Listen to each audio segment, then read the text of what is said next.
Hi everybody. It's been a while, huh? Thanks very much for joining me. I hope you're keeping well. When I was making my first video about John Waters, not that one, this one, I was pretty happy with the video. Maybe I could have done a better job with the editing, could have trimmed it down, but overall, for a first video, I'm still very happy with it. There's one part of the video which has kept coming back to me. And it's not something I did, it's something that John Waters said, no surprise. And it was a talking point he claims to care about, but clearly doesn't want to solve. And I think the reason it upset me so much is because it's something that I care about, and I know that a lot of you are going to care about as well. Here's what he said. I have written countless articles over 24 years in the Irish Times about suicide, about the high preponderance of males' suicides, about all kinds of issues, and I've had received no phone calls at all from any of these radio stations. Now, why did this annoy me so much? Well, to explain that, I'm going to have to go through two specific topics, and I'll do that in this video. One of these topics is something which a lot of people don't think actually exists, even though it does, and the other is something which, being honest, those very same people think is some sort of horrendous evil hell-bent on bringing down society. So having said all that, let's get cracking. Part 1. Boys will be boys. I'd like you all to do me a favour, a small one. I want you to close your eyes and I want you to imagine what you think is the perfect man. Not your perfect man, but the perfect man. I want you to think of their physique, I want you to think of their bone structure, I want you to think of their character traits, their desirability. Okay? Got it? Thank you. There's one more trait I want you to imagine in this perfect man.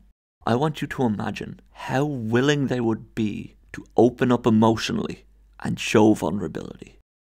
Now that throws you a bit, doesn't it? It seems odd, it doesn't seem fitting. By the way, this is who I was thinking of, so if you thought of this person as well, well done, you got it right. Congratulations.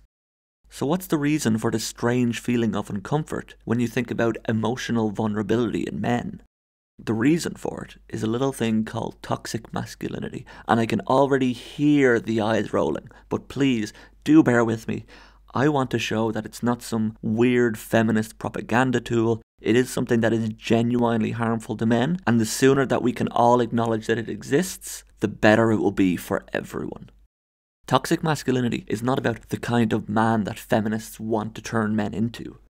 It's a mode of thought and actions which men can recognise to feel better about themselves. For example, do you ever feel bad about the fact that you're not good at sports? Do you ever feel uncomfortable when involved in conversations where people are talking about the different ways they totally railed this chick last night, bro? Do you only ever talk about feeling sad or angry or depressed or lonely or generally disillusioned with your female friends and not your guy friends? Or do you just not talk about it at all with anyone because you're worried that people will see you as weak or make fun of you? That is toxic masculinity. It's essentially a way of understanding that classic male traits are bollocks.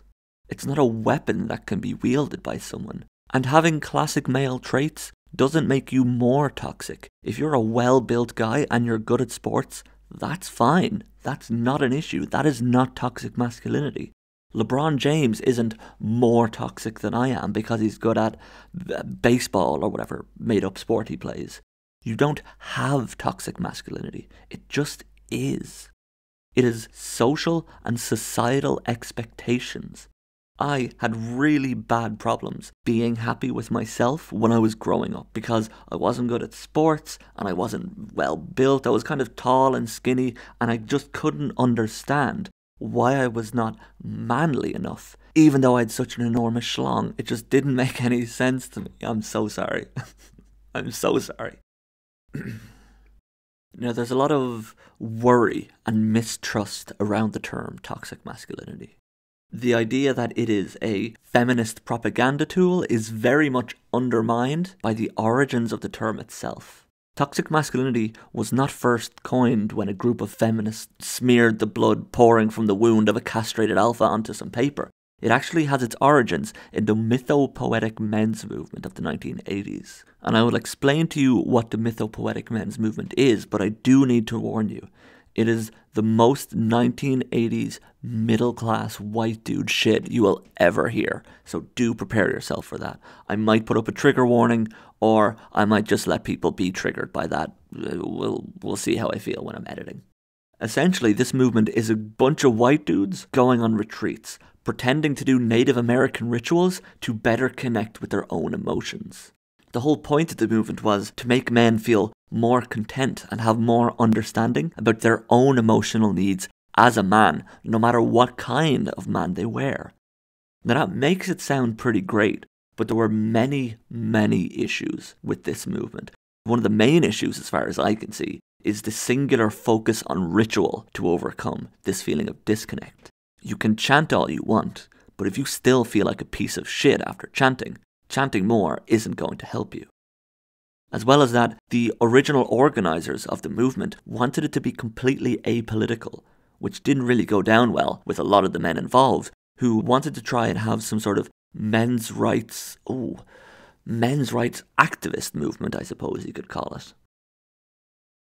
So the movement quickly allied itself with other men's rights organisations, particularly NOMAS, the National Organisation of Men Against Sexism, and this caused even further splits in the movement. And you might be thinking that the origins of this movement seem okay, that men need to get over their own ideas of toxic masculinity to be happy. I would disagree with that, though.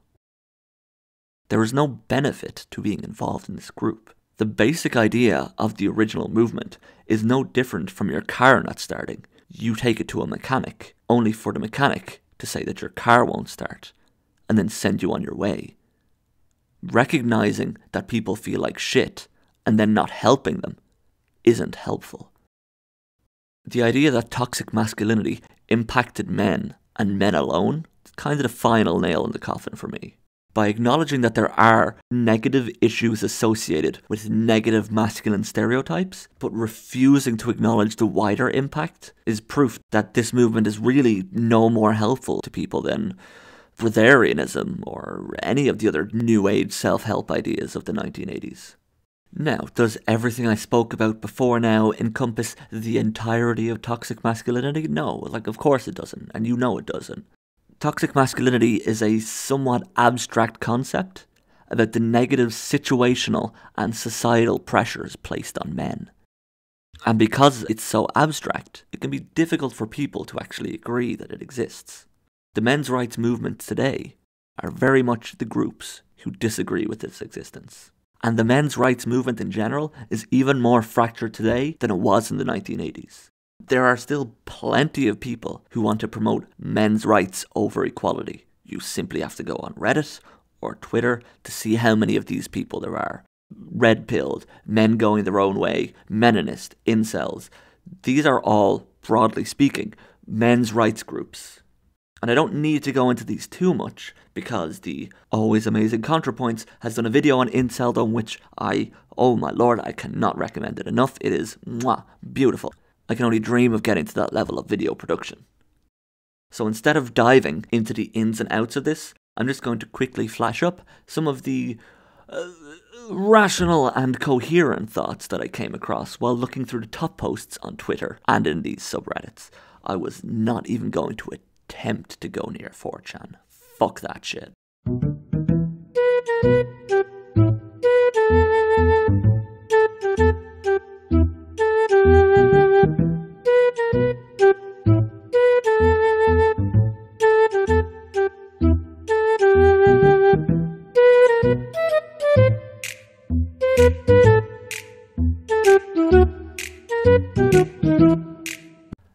As I was going through Reddit and Twitter trying to find the most sane things that these people had said, I came across one post which stopped me in my tracks. This is it here.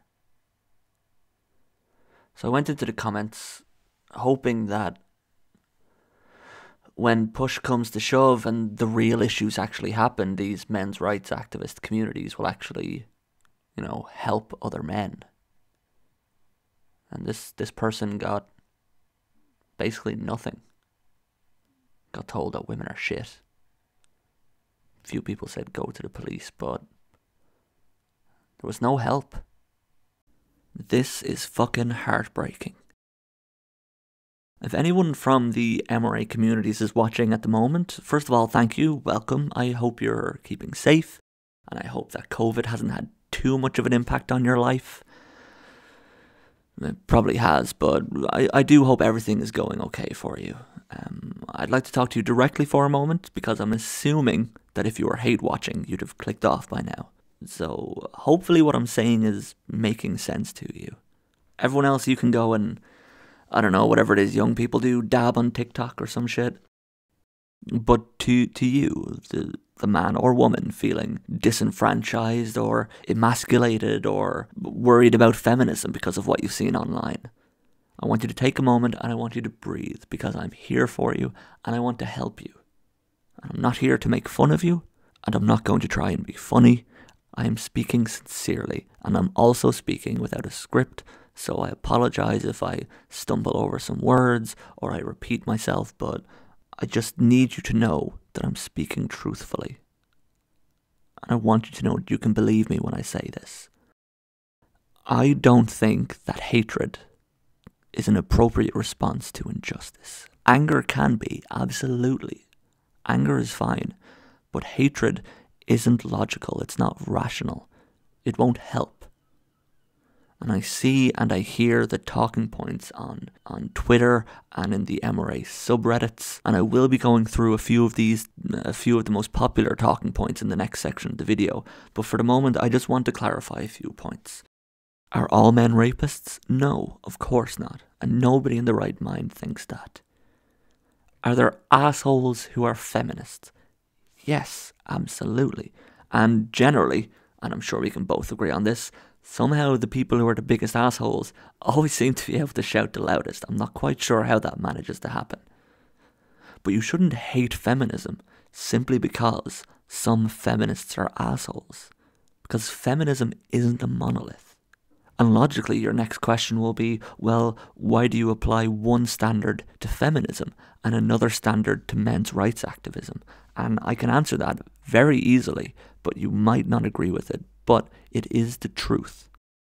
Men's rights activism is not about helping men. It is about hating women and feminism. Feminism, on the other hand, wants to dismantle social structures and constructs which negatively impact everyone, including men. Now, I realise that might sound wishy-washy, like bollocks, basically, but toxic masculinity is an example of one of these constructs. And I think I've made a pretty good case for why it actually exists and is not good for anyone, especially men. You see injustices done, and that makes you angry, and you want equality. And I do too. So we can agree on that, and we've already made a small bit of progress together. There are people who genuinely care about issues that affect men, and they want to correct injustices. And in the next section, I'm going to show that a lot of the major issues raised by men's rights activists are better solved by feminism than by the lack of proposals that men's rights activists actually have. So I do hope you'll stay around for that. But before we move on to the next part, I want to say again, because I really need you to know that I'm being truthful. I am here for you. And based on the reactions I've gotten from the other videos I've made, everyone else watching is here for you as well. I want you to be safe, and I want you to be happy, and I love you. Alright. Let's get into the last section. Part 2. Why feminism is wrong, and it's actually just sexism against men. Statement 1. The courts are biased against men and in favour of women in custody disputes. Do you know why the courts are biased against men and in favour of women when it comes to custody battles? It's pretty simple, really. It's because women are more docile, so they're more likely to be the victims in a custody dispute.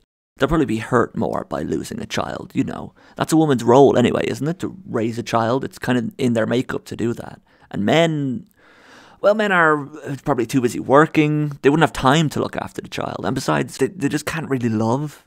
They can't really show affection. They're just not as caring or as nurturing as a woman, right? No, that's not true. Men are less caring. Women are made to raise a child. It's crazy to me that someone would have such ridiculous views, especially a judge. I don't understand why they would. What could cause a judge to lean one way so heavily, so often? Why would a court system hold these biases towards the different sexes? Maybe it's that there's a deep-seated normality towards stereotypical gender norms. If only there was a term for these social constructs. I just don't understand why someone would hold one particular set of incorrect views against a man and another set of particular incorrect views against a woman. I don't know what's going on. I do know what's going on. The words are on screen. Statement 2. Chivalry is female privilege. For those who don't know, chivalry is based on the idea that you think teeny tiny women can't open doors for themselves due to the fact that the strain of pulling the door towards them might then make their ovaries explode, therefore rendering their entire biological function kind of ruined, so you, as a man, have to hold the door open for them.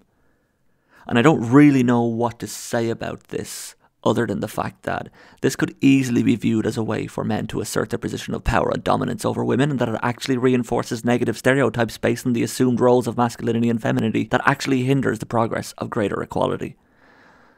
Or something. Statement 3. Feminists hate men, and this hatred will lead to the destruction of society. Well, I'm a man. And I'm a feminist, so what? Do I hate myself? Oh, actually, no. Let's not answer that one.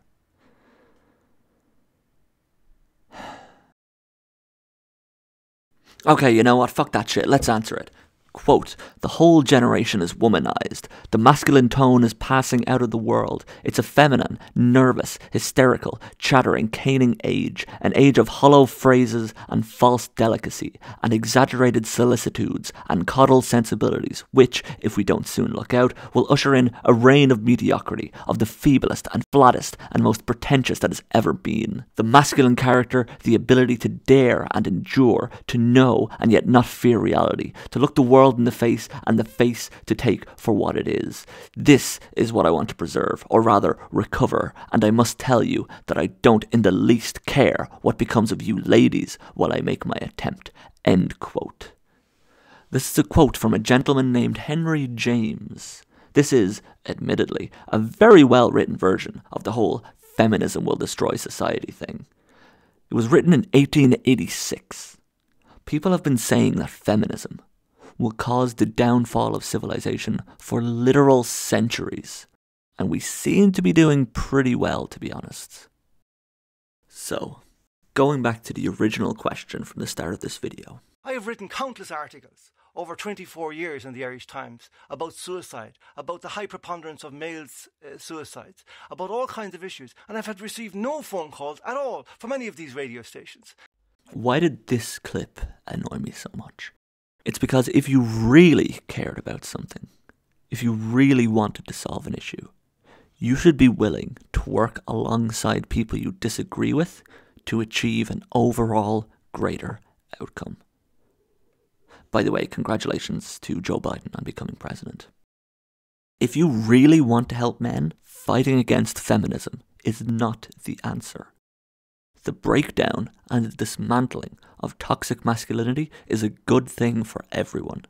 The breakdown and dismantling of the patriarchy is a good thing for everyone. And the fight against both of these ideas, as well as the fight against feminism, is harmful to everyone. Actually, hang on, one more thing, because I haven't really gotten a chance to stand up on my soapbox in this video, so I'm going to do it now. The right don't give a shit about men or men's issues. They don't care about women. They don't care about anyone who is outside of their group. They feed off hatred. That is it. The left do care about men. They care about women. They care about everyone. They want to help everyone. The right simply want to preserve their group. They want to protect their identity from being infiltrated by people who are different and to demonize those other people. Huh. The whole protection of the group thing, that sounds familiar. There might be a word for that. Fascism, that's the word. It's fascism. They're fascists. The right are fascists. Okay. Thanks for watching, everybody.